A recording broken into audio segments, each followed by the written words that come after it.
Hi, I'm Cameron. Today we're going to talk about Arx Halo Chips. Arx Halo Chips look something like this, like a normal NFC tag, but they're actually way more powerful. They are a full Ethereum signer, so you can use them to sign Ethereum messages, you can use them to send transactions, you can do anything that you do with a hardware wallet using one of these small chips. If you'd like to grab these chips during ETH Global, come find us. We'll have somebody at ETHGlobal Bangkok. Otherwise, they're built into all of the ETHGlobal wristbands, so you can always tap a chip to generate signatures. This workshop is going to be in two parts. In the first part, we're going to talk about ERS. ERS is a protocol for resolving Halo chips against assets, against the manufacturer, and against the project who embedded them into something. It also allows end users to claim ownership of chips via the PBT or physical black token. That's a lot of details. We'll get into that. The second half of this workshop, we'll look at libhalo demos, which are great ways to interface with Halo chips entirely via a web browser, and they'll show you how to do things like generate different kinds of signatures. So, getting started with ERS, you can hop to ers.to and then take a look at the docs here. We're going to jump into the ERS script. So grab yourself a copy of ERS scripts. And what you'll want to do is read carefully the setup section.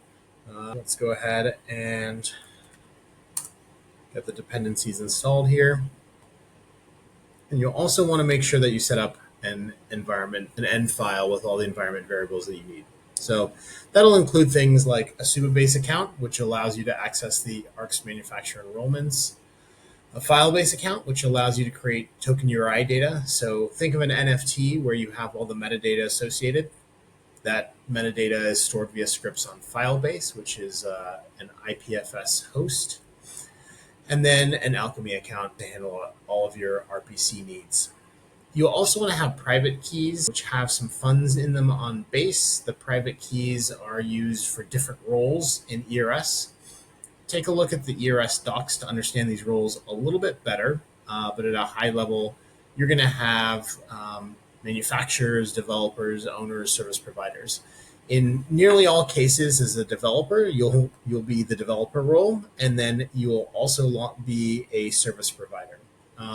Super quickly, developers are within the ERS namespace. They claim their own part of the namespace, and they then go ahead and enroll projects. Services can be developers as well, and they're what chips redirect to. So say you have a chip that redirects to a DApp, that would be a service. And services are immutable.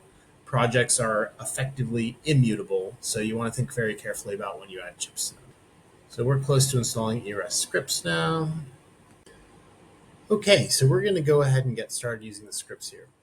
One other quick reminder, which I skipped previously, is we'll want to go ahead and run yarn build, and that'll get us a local set of the ERS contract artifacts. So let's go ahead and run that. It should just take a moment here. Great. So in a typical flow, you can create a service or developer registrar in either order. We're actually going to start here with creating the developer registrar.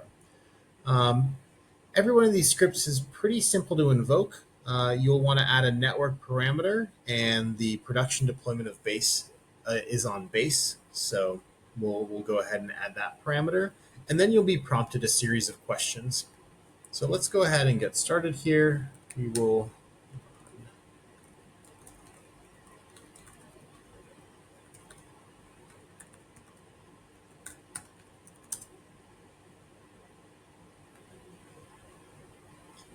So we're prompted to enter the name that we'd like to claim the ERS namespace.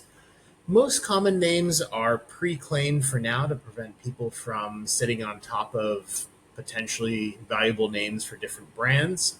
So you might have a hard time finding a name. If you have a unique name that hasn't been used before, you can come find one of us and we can help release the name specifically for your project. But for now, we'll come up with a simple name that should not be claimed. So we're claiming the name ETHGlobal Test against the signer, which is in our end file as the developer. So we'll now be linking ourselves to ETHGlobal-test. This is going on chain, and doing a couple of transactions here, so it might take a moment. We're now deploying our developer registrar from which we will add our projects to. Perfect. We now have our registrar. And what we've done is we've actually created artifacts that we can take a look here in the task outputs folder. And we can review, okay, great. This is my developer address. And I can see the developer registrar that I just deployed here. Perfect. So what we'll do next is we'll go ahead and create a service.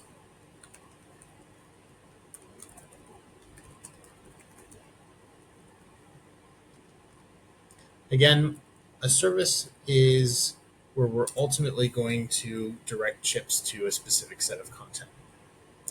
All right, let's call this ETHGlobal app. This is either a URL, which is what I'd recommend. So for instance, http:// let's do https://app.ethglobal.com. Or it could be a decentralized app such as IPFS followed by the CID of where the app resolves. But we'll stick with something centralized for now to keep it simple. The next question is whether or not you want to append chip IDs to the end of the... This is typically not an option that most people need. However, if you're adding rich metadata against chips, this is really helpful because the way in which the metadata is built in the create project task, it will anticipate that this option has been selected. So let's just say you were deploying 1,000 chips and each one of those chips had a unique image associated with it, like 1,000 unique NFTs. This is where you can bundle everything up into IPFS, into a single CID, a single resource, and within that IPFS, let's just say that IPFS folder, you have each one of the named resources for each one of the chips, and that points to all the unique images and the unique metadata. And so again, here append makes sure that when you're resolving through ERS, you are appending the chip ID, and if you use the script, that chip ID resolves the unique content. If all the chips are pointing to the same URI, the same app, you don't really need to worry about this. So in this case, we're going to keep this simple, and we're going to go with no, we don't want to append chip ID information. Everything will go to the same content. Okay, so we've created our developer registrar. Claimed our part of the ERS namespace. We've created a service which has the content that we're going to link chips to. And now we create a project which really binds everything together. And that's where we add the chips and ultimately link them into the service. So what we've gone ahead and done is we've actually created a task params directory, and we've copied the files from the example directory into task params. And that'll become relevant in just a moment here. Let's go ahead and run this command on base as we've been doing. We'll be prompted again with another set of questions here. We're going to create a new project, and you have a few different options. As mentioned before, if you're creating something with a bunch of unique metadata per chip, you can do that via a specially formatted CSV file, and you can take a look at that example CSV file that I mentioned earlier to see how that's formatted. Or you can skip it and add this information later, or maybe you simply don't need token URI data. The difference between token URI data and services is important to point out. So services, again, are more like apps and URIs that you want to direct the chips to. Token metadata is similar to how you would associate metadata with an NFT. So an NFT might have images or videos, text, etc. associated with them. And it just may be that the app is what renders that metadata in a specific fashion. But if you're just using it to redirect a chip, you can probably skip it. For the demo, we're going to go ahead and generate some custom token metadata. Into task params, I've taken the token URI example, and we'll go ahead with that option. And we can see here that the scripts, because I've saved the artifacts as I've progressed through this automatically in the background, have picked up my developer registrar, global test. Time to name my project. Just call this the ETHGlobal Bangkok test. Great. Similar to NFT projects where you have a symbol, here you also can come up with a symbol. Don't worry, it's non-unique in the namespace, so if it's used, it won't prevent you from using it. Next up is a question around how long do you want to lock in the redirect URL for? This question is relating to one of the interesting properties in ERS, which is ultimately end users can control what chips point to. However, we give the initial developer the option to lock things in for quite a long period of time, upwards of 10 years. And the reason for removing a lock-in is ultimately, let's say a developer links a chip to a service that goes away. They no longer host it. In order to maintain utility for that chip, we give the end user the ability to then redirect that. We're not going to put any lock-in on this chip and confirm that. And then lastly, we've picked up the services we've deployed, global app, and we'll link that. So right now we're going ahead and deploying the project on base.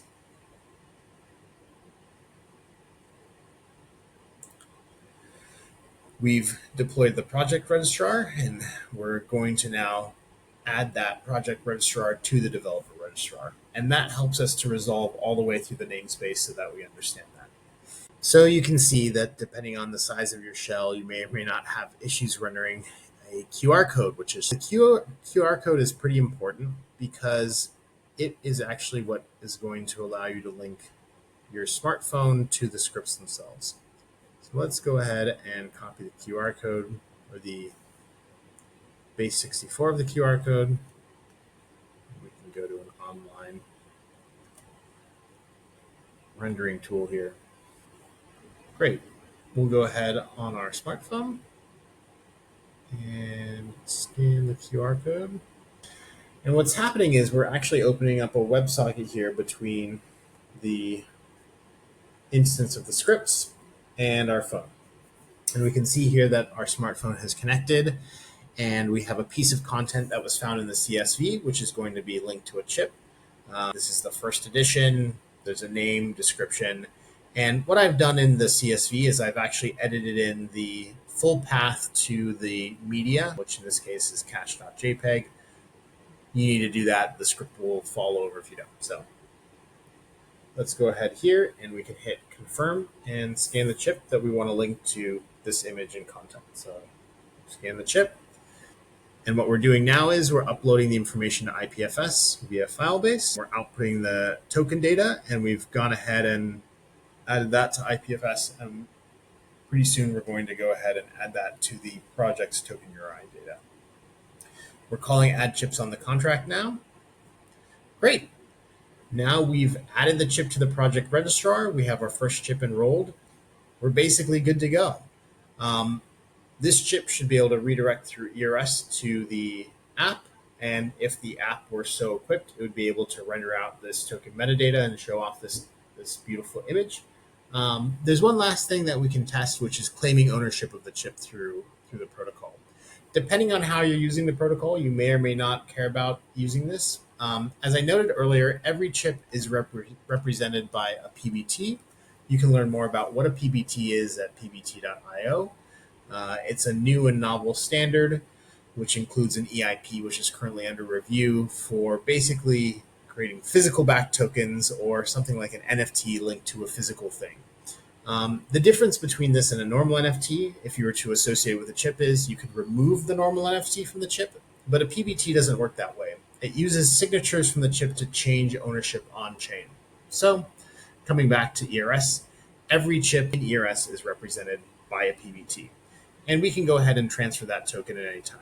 So, let's just go ahead and demo that with this chip that we just enrolled.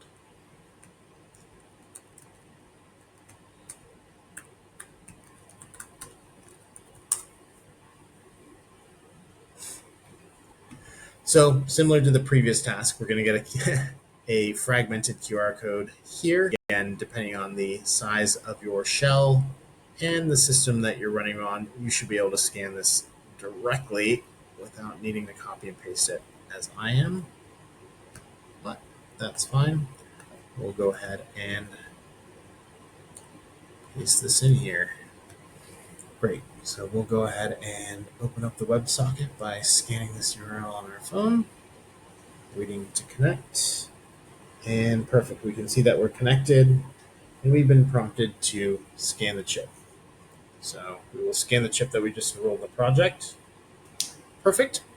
We're looking up the chip ID right now in ERS, and we found the current owner, and we are now making a claim for a new owner. The new owner's private key is something that you need to add to the environment file, so we've gone ahead and done that. And in a moment here, the new owner will claim ownership of it.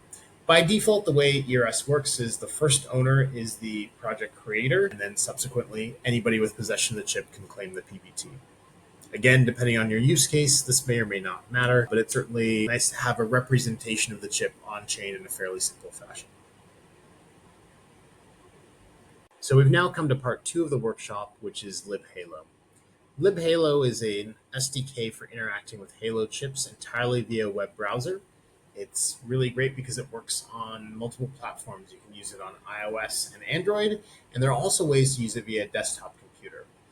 libhalo makes it really easy to capture signatures from Halo chips and then to go ahead and leverage those in smart contracts and other ways. So it's a low-level utility, but if you want to do an EIP 191 signature, an EIP 712, it makes that fairly simple. So definitely take a look at the repo. The repo has the most in-depth documentation on how to use libhalo, but for most of the interesting hacks, you'll definitely want to take a look at it.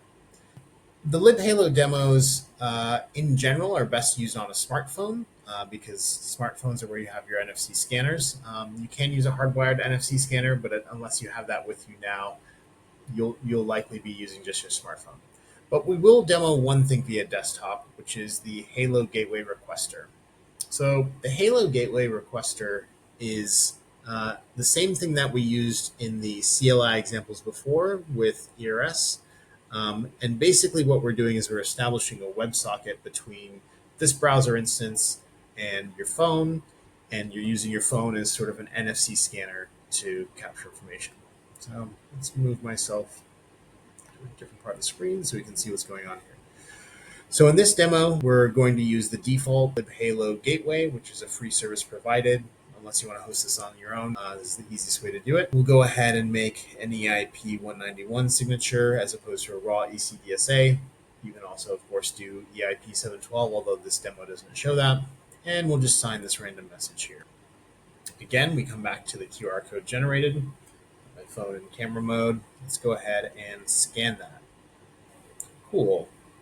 So you can see both on desktop and on my phone here, we have now created open up a WebSocket between the two. And I'm going to click confirm and scan Halo. And we'll go ahead and scan the Halo and get that information returned. So we can see here, we have just signed this random number. You can see the digest, which is the hash of that, the message, and of course the signature. And the nice thing is we produce the signature both in sort of a raw ECDSA form if you care about that, or the much easier to use Ethereum formatted version. So that's libhalo on the desktop, but most of the other demos you want to use directly on mobile. And so what I'm going to do here is show you in the small circle some of these demos. So let's go ahead and choose the demo at the top. We'll follow along on the desktop web browser, but most of the action will be occurring here on my phone in the center. So similarly, we have a message digest to be signed, and we can choose the key slot from which to sign that. So we're going to use key slot number 1. Most applications, that's all you care about. Depending on the Halo version, you'll have different sorts of key slots. On the ETHGlobal bracelets, you should have a number of them. Again, we recommend in most cases for building a demo, you can just use key slot number 1. Other key slots may require passcodes and have other more advanced features. So depending on what you're building, you might want to take a look at the libhalo docs, which enumerates which key slots and the capabilities of the chips. But otherwise, we'll use key slot number 1. So here we've got that set up. We've got a random message set up. And at the bottom here, I'm going to go ahead and sign using auto-detected method. Depending on whether or not you're on an Android, you can actually call this via a couple of different ways. And you can see here, similarly to my desktop example, we've gone ahead and generated an Ethereum formatted signature where this chip is the signer. There's a number of other demos for different features. I recommend taking a look at libhalo to see if you want to use any of these features. You have the capability to do things like graffiti, where you can add a message that can be overwritten by any person who has the chip. You can also do things like that data struct, which allows you to retrieve multiple pieces of information from the chip, say multiple keys all in one shot, so within one tap. The workshop today. Thanks for spending time with us. If you have any questions, please feel free to reach out. And of course, we're super excited to see what you build with LibHalo and ERS. Thanks a lot.